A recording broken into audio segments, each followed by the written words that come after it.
सभी छात्रों को नमो नमः। आज की क्लास में हम पढ़ेंगे संधि का चैप्टर दीर्घ संधि। सीधे सीधे हम टॉपिक पर आते हैं। सबसे पहले हमें जानना है कि दीर्घ संज्ञा विधायक सूत्र कौन सा है। दीर्घ संज्ञा विधायक सूत्र है उ कालो अजरस्व दीर्घो प्लुत है। यानी उ के उच्चारण में जितना काल लगता है, जितना समय लगता है, उसी के अनुसार उसकी ह्रस्व दीर्घ और प्लुत संज्ञा होती है। तो यहाँ पर आगे चलते हैं हम दीर्घ संधि में कि दीर्घ संधि में दोनों तरफ यानी प्लस का चिन्ह होता है, इसके दोनों तरफ स्वर हो और समान स्वर हो तो हम उनको परस्पर सम्मिलित करके दीर्घ में प्रदर्शित कर देते हैं, वो हमारी दीर्घ संधि होती है। हमें दीर्घ संधि को सीधा सीधा याद करने के लिए 4 अक्षर याद रखने हैं। कितने अक्षर? 4 अक्षर में कौन कौन से हैं? आ, ई, उ और री। इनके बाद में समान स्वर आए, समान स्वर ए, ई, उ, री, ह्रस्व या दीर्घ। इन्हीं के जैसा समान स्वर। समान स्वर का मतलब क्या होता है? ए के बाद ए या आ। और विस्तृत रूप से मैं आपको आज पूरी दीर्घ संधि के उदाहरण सहित, नियम सहित आपको बिल्कुल स्पष्ट कर दूंगा कि किस तरह से आपको पेपर में प्रश्न आएगा और किस तरह से आपको करना है। केवल हम 4 अक्षर याद रखें। यहाँ पर ह्रस्व या दीर्घ भी हो सकता है, यानी लघु या दीर्घ, दोनों प्रकार के आ हो सकते हैं, दोनों प्रकार की ई, उ और री। इनके बाद समान स्वर आए तो हम इन दोनों को मिला करके, यानी इन दोनों को मिला करके इनके स्थान पर दीर्घ कर देते हैं। क्रम से दीर्घ कर देंगे। इसके स्थान पर आ, बड़ी ई, बड़ा उ, बड़ी री। अंतर कितना होता है? केवल एक री और अच्छे से लग जाती है, यानी दीर्घ कर देते आ, ई, उ और री। इस तरह से हम करते हैं। आइए अब हम इसको विस्तार से पढ़ते हैं कि किस तरह से हम दीर्घ संधि पेपर में करेंगे। इस तरह से हमारे क्वेश्चन आएंगे। तो हमें अब आगे बढ़ना है। दीर्घ संधि के पूरे नियमों सहित हमें अच्छे से पढ़ना है। आज के बाद दीर्घ संधि में कोई समस्या नहीं आनी चाहिए। बहुत ही आसान तरीके से, सरल तरीके से अब हम पढ़ेंगे दीर्घ संधि। यहाँ हम देखेंगे दीर्घ संधि। दीर्घ संज्ञा विधायक सूत्र ओ कालो अजरस्व दीर्घ प्लुत है। ओ काल वाला ह्रस्व स्वर दीर्घ या प्लुत संज्ञक होता है। संधि की पहचान यहाँ पर दोनों तरफ समान वर्ण, समान स्वर सवर्ण होने पर दीर्घ संधि होती है। संधि का सूत्र इसमें दे रखा है अकह सवर्ण है दीर्घ है। याद रख लेना, अकह सवर्ण है दीर्घ है। इसकी वृत्ति है अकह सवर्ण अचि परि दीर्घ एकादेश स्यात् है। यानी अक प्रत्याहार का कोई अक्षर और सवर्ण हो अच परे होने पर उसका दीर्घ एक आदेश हो जाता है। अब इस जो मंजूषा में जो दे रखा है, बिल्कुल साधारण सा नियम दे रखा है, बिल्कुल सरल नियम दे रखा है। किस तरह से होगा? ए या आ, मैंने आपको बताया लघु ए या दीर्घ ए के बाद में ए या आ दोनों आए तो इन दोनों के स्थान पर हम एक आदेश यानी आ आदेश कर देंगे। एक आदेश यानी इन दो को एक ही आदेश करेंगे। दो को एक आदेश का मतलब आ आदेश कर देंगे। इसी प्रकार से ई के बाद यदि ई आए तो दोनों के स्थान पर ई आदेश कर देंगे। उ के बाद उ आए तो उ आदेश एक आदेश कर देंगे। री के बाद री या री आए तो एक री एक आदेश हो जाता है। री के बाद री आए तो री एक आदेश हो जाता है। कहने का मतलब इनका बड़ा आ, बड़ी ई, बड़ा उ, बड़ी री और री ये दोनों एक आदेश हो जाते हैं। यहाँ पर उदाहरण देखिए, राम प्लस अनुज। राम में स्थित ए और अनुज का ए, इन दोनों के स्थान पर ए के बाद ए आ रहा है तो दोनों के स्थान पर आ कर दिया। जब हम इसको जब जोड़ेंगे, संधि करेंगे तो रामानुज है, इस तरह से बन जाएगा। दूसरा उदाहरण देखेंगे, हिम प्लस आल है। हिम के अंदर मैं में स्थित ए यदि मैं से ए अलग करेंगे तो हलंत वाला ये व्यंजन रह जाएगा। इसके बाद आलय का आ, ए के बाद आ रहा है तो इसके स्थान पर बड़ा है हिमालय, हिम प्लस आलय बराबर हिमालय। इसी प्रकार से विद्या प्लस अर्थी बराबर विद्यार्थी, ये भी उदाहरण इसी तरह से बनेगा। अच्छे से देखें ए आ का उदाहरण। और उदाहरण देखिए, द्राक्षा प्लस आसव है, द्राक्ष प्लस आ प्लस सव, क्योंकि द्राक्षा का आ और आसव का आ ये दोनों मिलाकर के बड़ा आ दीर्घ आ कर देंगे, दीर्घ संधि में द्राक्षा सव हो जाएगा। अब हम ई का उदाहरण देखेंगे। रवि प्लस इंद्र, तो बै में स्थित ई और इंद्र का ई दोनों मिलाकर के बड़ी ई हो गया, रविंद्र है, इस तरह से बनेगा। कपि प्लस ईसह, तो यहाँ पर कप में स्थित ई और ये ईसह का ई, ये बन गया आपका कपीसह। इसी प्रकार से जब हम आगे चलते हैं तो सचि प्लस इंद्र, सचीन्द्र, बड़ी ई हो गया। ई के बाद ई आ रही है, याद रखना बड़ी ई हो जाएगा, क्योंकि ये सवर्ण है और इन दोनों के स्थान पर हम दीर्घ एक आदेश कर देते हैं। भानु प्लस अदय, अब ऊ का उदाहरण देखें। ऊ आ रही है भानु की, भानु में ऊ की, न में ऊ की मात्रा, इसके बाद उदय, ऊ आ रहा है, दोनों के स्थान पर बड़ा ऊ कर देंगे, भानुदय। इसी प्रकार से ऊ का उदाहरण देखें। अम्बु प्लस ऊर्मी, अम्ब ऊ, क्योंकि इसमें से ऊ अलग किया, ऊर्मी का ऊ बड़ा ऊ, दोनों के स्थान पर अम्बूर्मी हो गया। वधु प्लस उषभ, बधूत सभः, चमु प्लस ऊर्जा, चमूर्जा। अब हम री का उदाहरण देखेंगे। री के उदाहरण में पितृ प्लस ऋणम, पितृ री के बाद री है तो पितृणम, ऐसे डबल री हो जाएगी, तो यहाँ पितृणम इस तरह से भी बनेगा। होत्री प्लस रिकार है, री, तो यहाँ पर री होत्रिकार है और होत रीकार है, ऐसे भी बन सकता है। होत्री प्लस रिकार है, ये इस तरह से बनता है। होत्री प्लस रिकार है यदि होता है तो हमारा इस तरह से उदाहरण बनता है। यहाँ पर री के बाद री है तो यहाँ तय और ये लय, री को भी हम लय आदेश कर देंगे। इस प्रकार से ये बनेगा। याद रखना, रीति सवर्णे री, यानी इस वार्तिक के अनुसार री के साथ यदि री का मेल होने पर एक वैकल्पिक रूप इस सूत्र से रीति सवर्णे री, इस सूत्र से री रे, ये भी बनाया जाता है। तो दोनों ही वैकल्पिक यदि कोष्टक में लिखे गए हैं, आप लोग अच्छे से देख ले। रीति सवर्णे री, इस वार्तिक से भी री के साथ री का मेल होने पर भी दीर्घ री के को विकल्प से ऐसा डबल लय और नीचे री ऐसा आदेश होता है। और उदाहरण देखें अब, जैसे दीप प्लस अवली, यहाँ पर पै में स्थित ए है और ए के बाद ए आ रहा है तो दोनों के स्थान पर बड़ा आ कर देंगे, दीपावली। इसी प्रकार से मुक्ता प्लस अवली, मुक्तावली। इसी प्रकार से आगे चलते हैं हम देखने के लिए। यहाँ दीप प्लस अंजलि, दीपांजलि, श्रद्धा प्लस अंजलि, श्रद्धांजलि, गीत प्लस अवली, गीतावली। जिस तरह से दीपावली इसी प्रकार से गीतावली। पुष्पांजलि, ये ए के उदाहरण दे रखे हैं, सारे उदाहरण ये ए के हैं, हम अच्छे से इनको देख लें। वाचन प्लस आलय, वाचनालय। हिम प्लस आलय का उदाहरण बताया था पहले, हिमालय। इसी प्रकार से हिम प्लस आच्छादित, हिमाच्छादित। विद्या प्लस आलय, विद्यालय।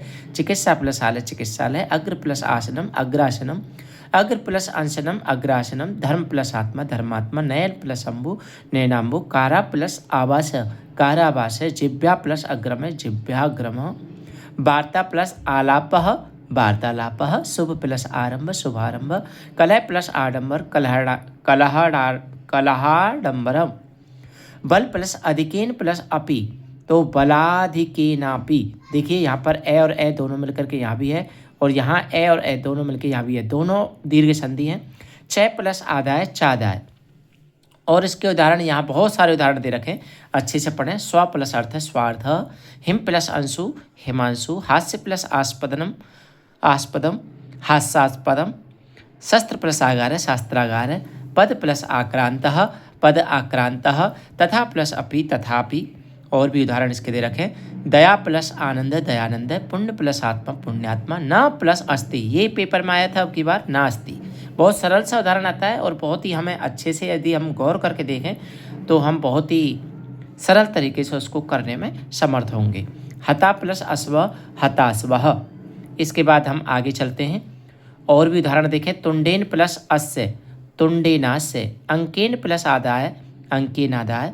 असित प्लस अन्नस्य, अस्यतस्यान्नस्य। बहुत ही अच्छा उदाहरण है, 10वीं बोर्ड का जो लास्ट वाला चैप्टर है वांग मने प्राण स्वरूपम, इस वाले पाठ से ये उदाहरण उठाया गया है।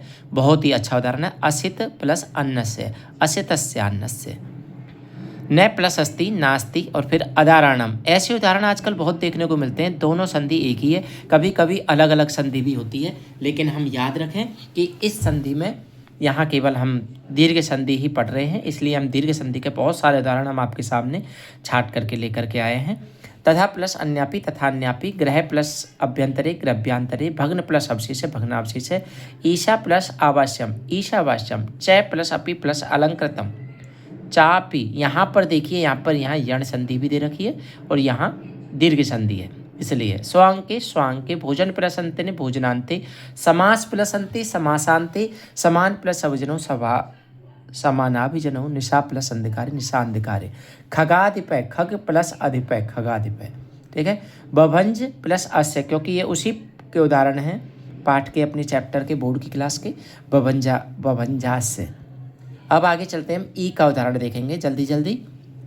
मही प्लस इंद्र, ई के बाद ई आ रहा है महींद्र, मही यानी धरती, इंद्र यानी स्वामी, धरती का स्वामी महींद्र। महती प्लस इच्छा, महती इच्छा, प्राप्ति प्लस इच्छा, ई के बाद ई आ रहा है। जितने भी उदाहरण आपके दे रखे हैं, इन सभी उदाहरणों में आपका इसी तरह से ई के बाद ई आएगा। अब देखेंगे आप उदाहरण, गिरी प्लस ईसह, गिरीसह, श्री प्लस ईसह, श्रीसह, फणी प्लस इंद्र, फणींद्र, वि प्लस इक्षक है, वीक्षक है, अधि प्लस इक्षक है, अधीक्षक है, भवती प्लस इति, भवतीति। अब ये उदाहरण देखें, बहुत ही शानदार उदाहरण, बहुत ही अच्छा उदाहरण आपका। अति प्लस इंद्रिय, अतीन्द्रिय, परि प्लस इच्छा, कभी कभी पेपर में पूछा जाता है, बहुत याद रखना, बड़ी इच्छा, छोटी के बाद बड़ी, परीक्षा, ये बन गया। अभि प्लस इच्छा, अभिप्सा, अभि प्लस इप्सितम, ये भी सेम इसी तरह से है, अभिप्सितम। अभि प्लस इष्ट, अभिष्ट, गौरी प्लस ईश, गौरी से, हरि प्लस इच्छा, हरिक्षा, नदी प्लस ईश, नदी से, बारी प्लस ईश, बारी से, करोति प्लस यदि, करोती थी। कहने का मतलब ई के सारे उदाहरण आपके सामने पेश है। इसके बाद में देखिए, ऊ के बाद में ऊ या बड़ा ऊ आए तो दोनों के स्थान पर हम ऊ कर देते हैं। बहुत ही सुंदर और शानदार उदाहरण आपके सामने। सिंधु प्लस उर्मी, सिंधुर्मी, सरयू प्लस उर्मी, सरयूर्मी, लघु प्लस उर्मी, लघुर्मी, लघु प्लस उत्तराणी, लघुत्तराणी, कटु प्लस उक्ति, कटुक्ति, सु प्लस उक्ति, याद रखना, सु प्लस उक्ति, सूक्ति, मृत्यु प्लस प्रांते, मृत्यु प्रांते, चमु प्लस उत्तम, चमुत्तम, बधु प्लस उक्ति, बधुक्ति, भू प्लस ऊष्मा, भूष्मा, भानु प्लस ऊष्मा, भानुष्मा, भू प्लस ऊर्ध्व, भूर्ध्व, बधु प्लस उल्लास है, बधुल्लास है, विष्णु प्लस उदय, विष्णुदय, भू प्लस उपरि, भूपरि, भानु प्लस उदित है, भानुदय, गुरु प्लस उपदेश है। ऊ के बाद ऊ आ रहा है, देखिए छोटे ऊ की मात्रा रे में ऐसे लगाते हैं, बड़े ऊ की इस तरह से लगाते हैं, याद रखिएगा। ये गुरु उपदेश का उदाहरण आपके सामने पेश है। मंजू प्लस ऊषा, मंजूषा, धातु प्लस ऊष्मा, धातुष्मा, मधु प्लस उत्सव, मधुसव। अब हम आगे चलते हैं, री और री का उदाहरण। री के बाद यदि छोटी री या बड़ी री, दोनों री में से कोई सी भी री आए, सामने सवर्ण आए, तो हम री के उदाहरण कर देते हैं। मातृ प्लस ऋणम, मातृणम। इसी प्रकार से पितृ प्लस ऋणम, पितृणम, भातृ प्लस ऋणम, भातृऋणम। विशेष शब्द, न प्लस अस्ति प्लस अत्र प्लस ईस है। देखिए यहाँ पर दीर्घ संधि, यण संधि और गुण संधि, तीन संधि नास्त्यत्रेस है, इसमें लगेगी। समझ में आ गई किस तरह से। ए के बाद ए आ रहा है, बड़ा हो गया, ई के बाद ए आ रहा है, यण संधि यह हो गया ई के स्थान पर, और ए के बाद ई आ रहा है यहाँ पर ए, यानी गुण संधि हो गया, नास्त्यत्रेस है। अब आप आगे चलते हैं, क्योंकि री के उदाहरण हमें बहुत कम मिलते हैं, एक दो उदाहरण थे जो आपको बता दिए, वैसे री का दीर्घ होता नहीं है संस्कृत में। अब आगे चलते हैं, हम कुछ वार्तिक हैं जिनकी वजह से हम दूसरी दीर्घ संधि ना मान करके वार्तिक का मतलब कोई विशेष स्थिति में हम उसको दूसरी स्थिति मानते हैं, दूसरे रूप में देखते हैं, जैसे सकंद्वादिषु पररूप वाच्यम। ये आपको अभी बोर्ड की क्लास में ना आकर के कंपटीशन की क्लास में पूछे जा सकते हैं। सकंदु आदिषु पररूप वाच्यम, यानी सकंदु गण में घटित टी संज्ञक वर्ण समूह के साथ किसी भी स्वर का मेल होने पर दीर्घ संधि नहीं होकर पररूप एकादेश हो जाता है, यानी पररूप संधि मानी जाती है। जैसे शक प्लस अंधु, यहाँ होने को तो ए के बाद ए आ रहा है, दीर्घ संधि है, लेकिन ये दीर्घ संधि का अपवाद है। कौन सा? शकंधु, करकंधु, कुल्टा, ये तीनों नियम, तीनों सूत्र अच्छे से। टी संज्ञक वर्ण आया, यहाँ टी संज्ञा किस सूत्र से होती है ये याद रखना, अचो अंत्यादि टी, ये टी संज्ञा विधायक सूत्र है। तो टी संज्ञक शब्द को भी हम अच्छे से देख लें और इसको करें। अब दूसरा वार्तिक आपका सीमंत है, केश विषय सीमंतो अन्य, यानी सीमन प्लस अंत, ये शब्द विशेष में दे रखा है। केश प्रसाधन अर्थ में, यानी सिर की मांग में प्रयुक्त होने पर पररूप संधि होती है। और इसके भिन्न अर्थ, यानी सीमंत है का सरहद का होने पर, यानी आदि होने पर भी सीमांत रूप बनता है, वहाँ दीर्घ संधि मानी जाएगी। लेकिन केश प्रसाधन में, केश कहते हैं बालों के प्रसाधन में के अर्थ में, तो वहाँ पर पररूप संधि मानी जाएगी। सीमंतः और एक सीमांत है, दोनों रूप सही है। इसी प्रकार से मनीषा, लांगलीसा, मृत प्लस अन्य, मार्तंड, हल प्लस ईसा, हलीसा, पतत प्लस अंजलि, पतंजलि, ये उदाहरण बनेंगे। सारंग पशु पक्षिणों, सारंगो अन्य, यानी सार प्लस अंग, यानी पशु पक्षी अर्थ में प्रयुक्त होता है तो वहाँ पररूप संधि होती है। यदि बलशाली अर्थ में प्रयोग होगा तो सारांग रूप बनेगा, तो वहाँ पर दीर्घ संधि मानी जाएगी। इसी प्रकार से देवता द्वंद्वेच है, देवता और द्वंद्व, देवता यानी ऋषि सूचक शब्दों के साथ परस्पर मेल होने पर पूर्व पद के अंतिम स्वर में आनंग यानी आ हो जाता है। जैसे मित्र प्लस वरुण है, दो देवता हैं और द्वंद्व समास है तो वहाँ पर यानी विकल्प से दीर्घादेश होगा, मित्रा वरुण है, इसका मित्रश्च वरुणश्च इति मित्रा वरुणो, ये उदाहरण दिया है। विश्व प्लस मित्र, विश्वामित्र, विकल्प से दीर्घादेश हो जाता है, विश्वश्च मित्रश्च इति विश्वामित्रो। दीन प्लस नाथ है, दीनानाथ, ये विकल्प से दीर्घादेश, यहाँ मूलतः समास कार्य ही होता है। अब आगे हम याद रखें, अच्छे से इनको दोहरान कर लें। निश्चित रूप से इससे अलग आपको पेपर में कुछ आ नहीं सकता है, बाकी आपका आएगा तो आपकी किताब के पाठ के अंदर से आपका पूरा अच्छे से पूछा जाएगा। तो हम देख लें और भी उसके उदाहरण देख लें, अच्छे से हम इसको पढ़ लें, केवल हम नियम याद रखें। मैं आपको नियम बता देता हूँ कि कौन कौन से इसके नियम हैं। ये देखिए, ये आपके सामने स्क्रीन पर, केवल ये हमको 4 लाइन याद करनी है, भले ये 5वां भले मत करो, आप लोग 4 लाइन याद कर लो, ए, ई, उ और री वाली, ये आपके इसके उदाहरण हैं। उदाहरण क्या नियम है ये, और उदाहरण आपको कहीं से भी पूछा जाए, ये यदि घटित होते हैं तो निश्चित रूप से वहाँ पर दीर्घ संधि है। आज हमने दीर्घ संधि पढ़ी, अब इसी में स्वर संधि में हम क्रम से एक एक संधि को हम अच्छे से पढ़ाएंगे। अब आपका होमवर्क क्या है, आपका कार्य क्या है, जहाँ भी आपको दीर्घ संधि मिलती है, दीर्घ संधि के उदाहरण मिलते हैं, वहाँ आप उनको हल करिए।